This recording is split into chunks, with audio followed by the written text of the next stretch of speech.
আসসালামু আলাইকুম সবাইকে। আজকে আপনাদের সাথে এই হাতার ডিজাইনটি শেয়ার করব। তো এখানে আমি দুই পার্টে হাতা কেটে নিয়েছি এবং হাতার লম্বা নিয়ে নিয়েছি এখানে 17 ইঞ্চি এবং চওড়ার দিকে যার যার মাপ অনুযায়ী নেবেন। আমি এখানে 11.5 ইঞ্চি নিয়ে নিয়েছি।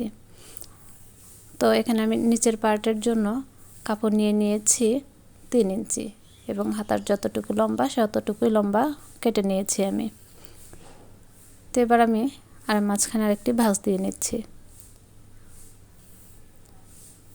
তো ভাঁজ দিয়ে নেওয়ার পর এই পাশ থেকে ধরে হাফ ইঞ্চিতে একটি মার্ক করে নেব। এখানে আমি হাফ ইঞ্চি নিয়ে একটি মার্ক করে নিয়েছি এবং উপরের দিকে 2 ইঞ্চিতে আরেকটি মার্ক করে দিচ্ছি। এবার কোনাকুনিভাবে এটি আমি দাগ কেটে নিচ্ছি। তো কোনাকুনিভাবে দাগ কেটে নেওয়ার পর এই বরাবর আমি কেটে দিব। তো এই বরাবর কেটে নিয়েছি। দেখুন দুটি হাতা এরকম হয়েছে। এবার কাপড়ের নিচের যে অংশটি আছে এটি আমি নিচের দিকে এভাবে বসিয়ে সেলাই করে দেব। তো এখানে আমি এই বরাবর সেলাইটি করে নিচ্ছি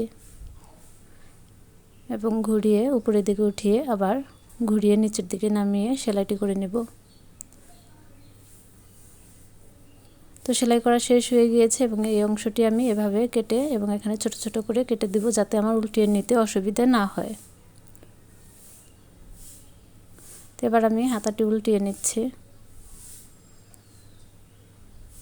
দেখুন উল্টানোর পর এরকম হয়েছে। এবার এই মাথাটি আমি অল্প একটু কাপড় ভিতরের দিকে দিয়ে ভেঙে দিয়েছি এবং এখানে আমি পাইপিনের জন্য একটি কাপড় নিয়ে নিয়েছি। এটি 2 ভাঁজ করে এভাবে চিকন করে বা আপনারা চাইলে আরেকটু মোটা করেও পাইপিনটি দিয়ে নিতে পারেন। তো আমি এভাবে করে পাইপিনটি ভিতরের দিকে ঢুকিয়ে দিয়ে চিকন অল্প একটু কাপড় রেখে করে নিচ্ছি। আর এটি যদি আপনারা এক কালার কাপড়ে করেন তাহলে আরও বেশি সুন্দর লাগবে। তো দেখুন খুব অল্প সময়ে কিন্তু আমার হাতাটি তৈরি করা হয়ে যাচ্ছে।